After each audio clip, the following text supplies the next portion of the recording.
Good afternoon guys. So ayan, andito na naman tayo, update naman tayo sa ating mini garden. So garden ito ni boss guys.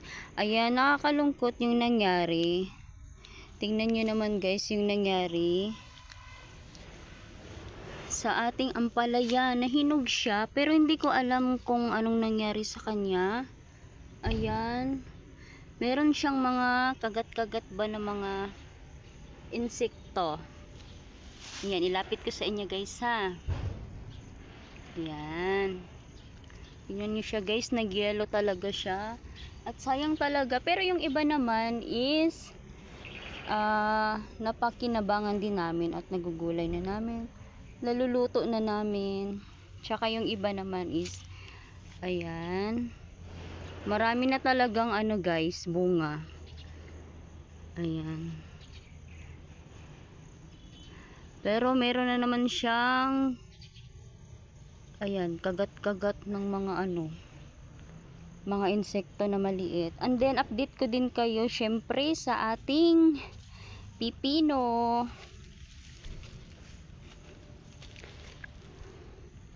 Ayan guys, ang ating pipino. Ayan, kita nyo ba? So ganito yung kumbaga magiging itsura niya guys, as in mataba siya. Yung yan, ganito yung itsura. Hindi ko lang siya mabuksan kasi nga binalot siya ni boss. Siguro ito na mga insekto yung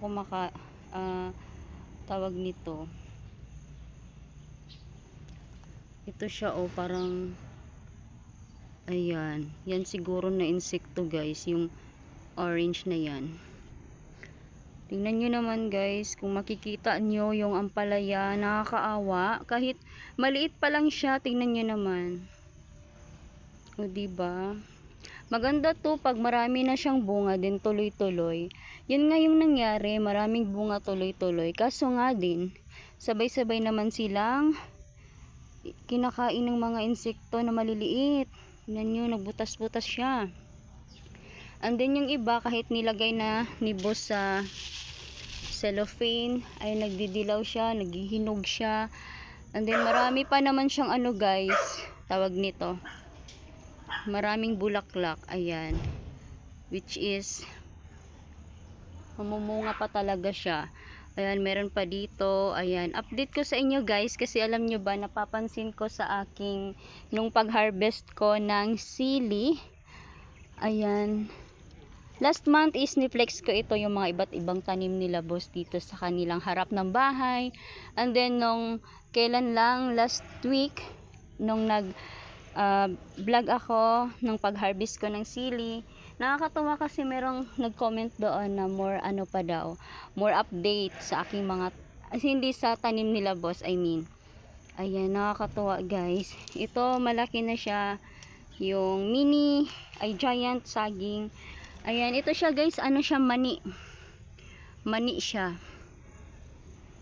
Ayan, din tingnan nyo naman guys, kung napapansin nyo, nahuhulog na yung mga ibang bunga na ampalaya. Ayan, yung iba naman is ayan siya, na siya, malaki din. Yung iba is naluto na namin. Yun nga lang is mas marami pa yung nakain ng mga insekto, nabubutas nila yung bunga kaysa naman sa mga nakain namin. Nakakalungkot. Kaya suggest nga kayo guys kung anong dapat naming gawin, ano yung mga dapat ilagay namin sa ganitong sitwasyon. Ayan, tingnan nyo naman guys. Ayan, ginaano na naman niya, sinisip-sip na naman ang langgam na yan, parang insekto ba. Kaya hindi ko din alam kung paano, ano yung ilalagay. Kaya sa mga nakakaalam, comment lang po kayo dyan guys kung ano yung idea. Alam ko isa sa inyo mahilig din sa mga pananim. Ayan, meron pa nga dito meron siyang ito ayan. Ayan, then ito naman update, yun yung update sa ating ampalaya, tsaka pipino, mani, giant saging or banana, native. To ay tanglad. Ayan. May ano pala dito guys, gabi. Mukhang hindi ko siya naipakita nung pag-flex nito. Ayan, may mga gabi dyan guys. Masarap yan. Isain yung ano niyan, di ba? Yung laman. And then yung ano niya, yung dahon sarap igulay. Ayan, may Chinese. Ayan, ipakita ko na sa inyo guys. So kung napapansin nyo, ayan, ito na yung after 1 month na, last month na piniflex ko sa inyo. Ito na yung nangyari guys. Tingnan nyo naman, oh. May butas-butas din to. Sarap pa naman to i-ano. Ito siya, oh, Chinese kangkong yung tawag namin nito. Hindi ko alam kung anong tawag ninyo yan. And then, dito naman tayo, orong.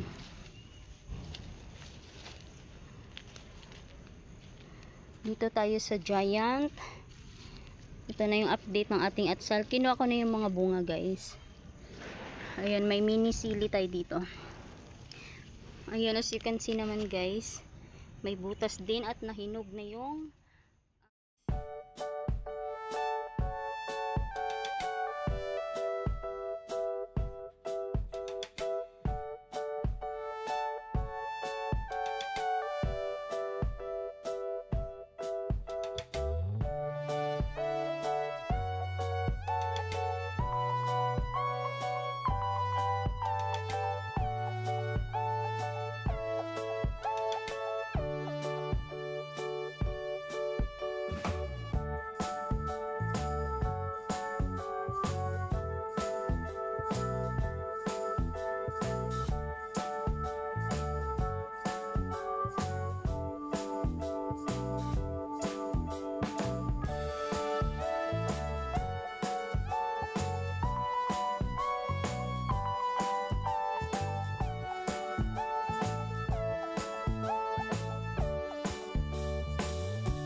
Ayan guys, marami ng mga pipino.